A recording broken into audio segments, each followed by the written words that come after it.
I'm Coach Corey Wayne, and this is my video coaching newsletter. And the topic of this newsletter is going to be, I'm not really ready for a relationship. Well, it's always fun when a girl you're dating says that.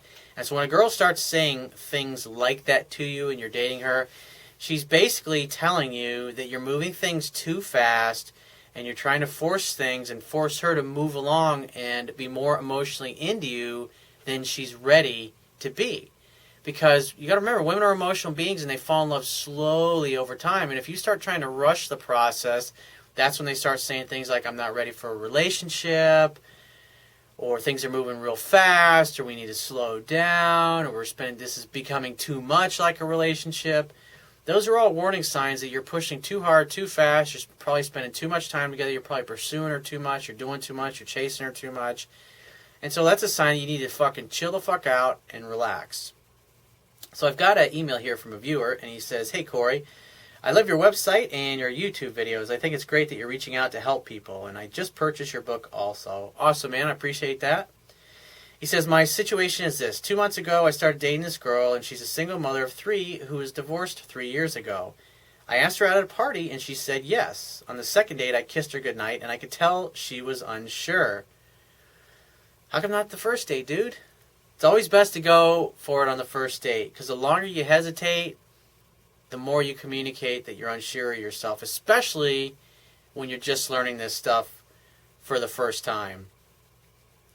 Because there's a lot of other things that you're going to be doing and saying, your body language, the tone of your voice, that are communicating that you're unsure of yourself.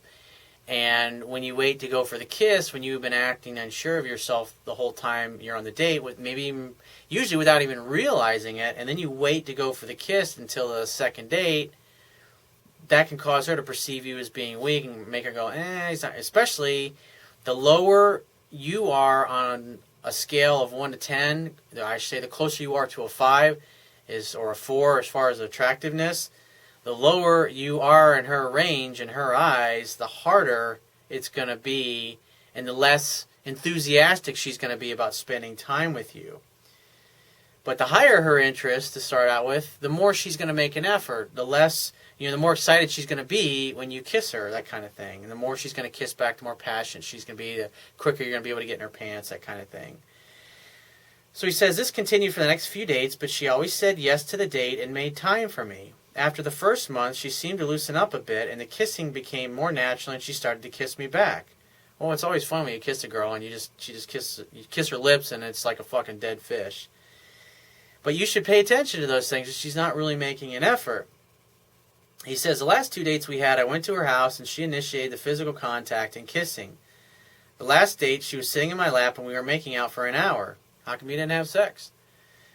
Then when I went to leave, I kissed her, and she said I like her, and she just kind of mumbled, mm-hmm. He says, I knew something was up. In other words, she knew that you were really digging her, and she probably knew that you were more into her than she was into you. And see, what happens with guys that are in that situation is they start dating a girl, and they really like her, and she may like him to start out with, but 2-3 weeks, a month into it, the guy's interest has really gone up a lot, even more when he first met her. But he's not really paying attention to the girl's interest. And so to him it starts to look like I'm more into this girl and she's into me. And that makes him become afraid and fearful that she's not going to reciprocate things on her part. And so as he starts to notice her behavior, because most guys don't know what to do, then they start thinking, I got to do more. They fall under what I like to say is the illusion of action, meaning they feel like they got to call her more, do more, take her out more, trying to get her to the point where she falls completely head over heels in love with him faster. And that's just like, it's like I say all the time, it's like baking a cake in the oven. It's going to take as long as it's going to take, and you opening the oven door every 5 minutes to go, is it done yet?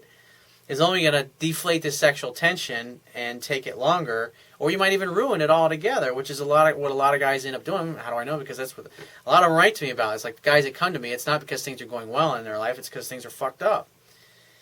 He says, I tried to make another date that weekend, and I could tell she was dodging it. Yeah, it's like once a week. Stick to like once a week like I talk about in the book. And when she reaches out to you, hey, I had a great time the other night, just calling to say hello, just wanted you to let you know I was thinking about you. When a woman does that in between your calling her once a week, then you arrange the next date. And then it gets to the point 2 to 3 weeks in where she's pretty much calling and texting you several times throughout the week, and you've got plenty of opportunities to just simply set the next date, get off the phone, and that's it. And that causes a sexual tension to rise just when you have a definite date set and it's 2 or 3 days in the future and you're not talking to her and she wants to talk to you and she wants to text you. But when she does, it takes you a few hours to get back to her, or maybe you get back to her the next morning if it's at night when she's texting you, just because you're fucking busy, because you got a lot of shit going on. If you're a successful man, you should have a very busy social life. You should have a very busy business, and so you don't have time to sit there and chit-chat and bullshit on the phone all day. You get right to the point. Your girl reaches out to you. You're glad to hear from her. And boom, you arrange a date. You put it on your schedule. And you go back to your purpose and slaying the dragons, so to speak. And while you're focused on slaying the dragons, she's sitting at home, or she's talking to her girlfriends, or when she's at the office, she's thinking about you, and she's talking about you to her girlfriends. And that's causing her to like you more and more, even though you haven't even seen her yet. But chasing her more and spending more time around her and forcing yourself to be around her, that's just not going to work.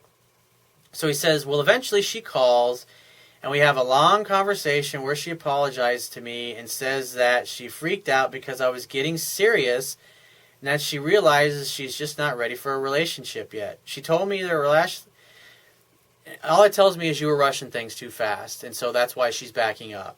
And whatever comes after that, it's really a bunch of BS and excuses, stuff that just usually confuses most guys more.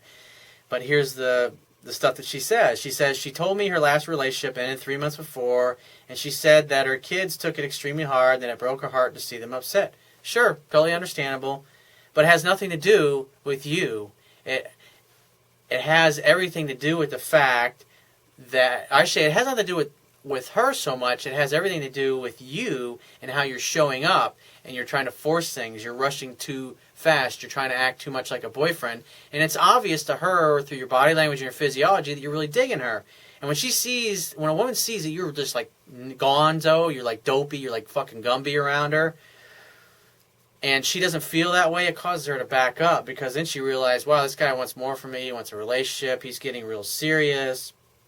And that's when they start wanting to break up with you or need some space, or I'm not ready for a relationship yet. He says, along with her divorce and one other bad relationship, she was just so tired of starting over and was very guarded. She's tired of starting over, and so what? She's going to break up with you so she can start over with somebody else? I mean, think about that for a second, what she just said to you. It makes no fucking sense. But guys hear this and they go, oh yeah, that makes sense logically. Oh, okay. And they don't modify their behavior at all. They just think, oh, I just got to be patient. And they just keep trying to force it along until she stops returning their phone calls altogether.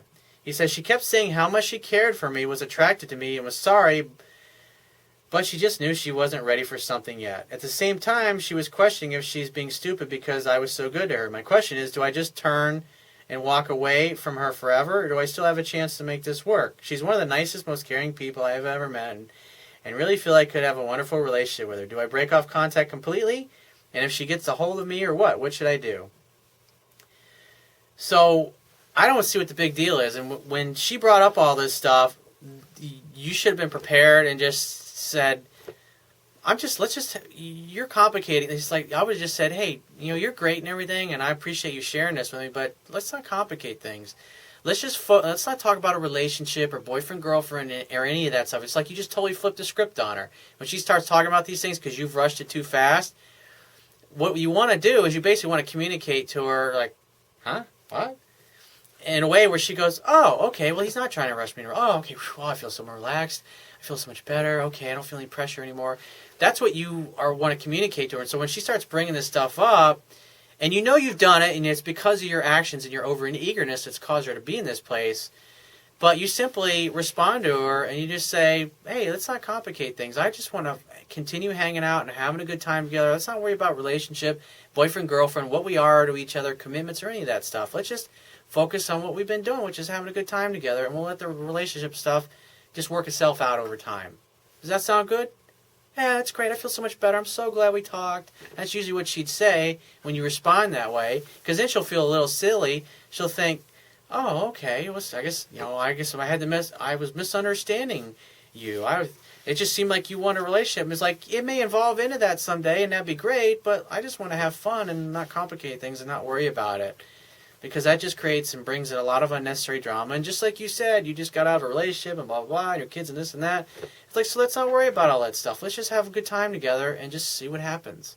That's all you got to say, and it'll totally diffuse that situation when those things happen in the future. But this is what I would do if I were you.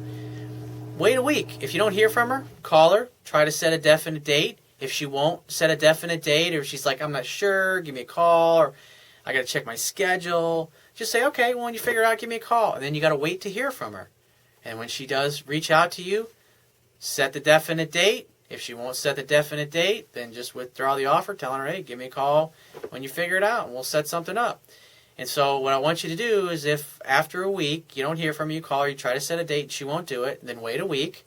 If you don't hear from her, call her again, try to set a definite date. If she won't do that, then just stop all contact, stop moving forward altogether, wait to hear from her. When you do hear from her, try to set a date.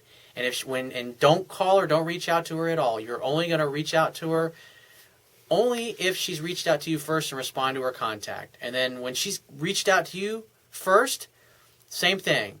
Try to set a definite date. If she won't do it, withdraw the offer. And say a week later she calls you, or 2 weeks, whatever it happens to be, try to set a definite date. If she won't do that, then that's it. You try twice. And if she won't set a definite date when she's initiated the contact twice, then you don't ever bring it up. And then next time she calls, you'll be like, hey, how are you? Oh, great to hear from you, blah, blah. You send 2 or 3 texts back and forth if you're texting, or you talk for 2 or 3 minutes. Hey, it was great hearing from you. You know, I really got to run. I'm jammed up, but definitely keep in touch. And you don't ever bring up going out again. And the only way you're going to go out with her is if she brings it up. And then if she brings it up at that point, then you set a definite date. And that's all you got to do. And that's usually what it takes. You know, sometimes about a month or so. The only way that she'll come back is if she still has feelings for you. If she's gotten to the point where you've turned her off so much, where you're no longer a potential dating candidate, then you definitely won't hear from her. So if you have a question you want to ask me, go to my website, click the Contact Me tab, which will be on the left-hand side of your screen, and send me 1 to 2 paragraphs max, and just give me several days to get back to you with a response. If you want to talk to me right away, the quickest way to get my help is to book a paid phone coaching session. You can do that by going to my website, click the Products tab, which will be at the top of your screen, and just follow the instructions. If you want to get a digital version of my Kindle ebook, on my website, underneath the email sign-up box, there's a box that has a link. It'll take you right to the Amazon Kindle download page for my book. Once you get there, if you don't have a Kindle device already, on the right-hand side of the download page is a button you can click to download a free e-reader app for your smartphone, tablet device, or your computer. It only takes a matter of seconds to download and install the app and complete the purchase of my book. And if you appreciate the value of the information I offer in these video newsletters, the articles on my website, and my ebook, you can show your appreciation by going to my website right now. And on the Wibbia toolbar, which will be at the bottom of your screen, click the PayPal donate button and donate any amount that you feel is equal to the value of the information. And I will talk to you soon.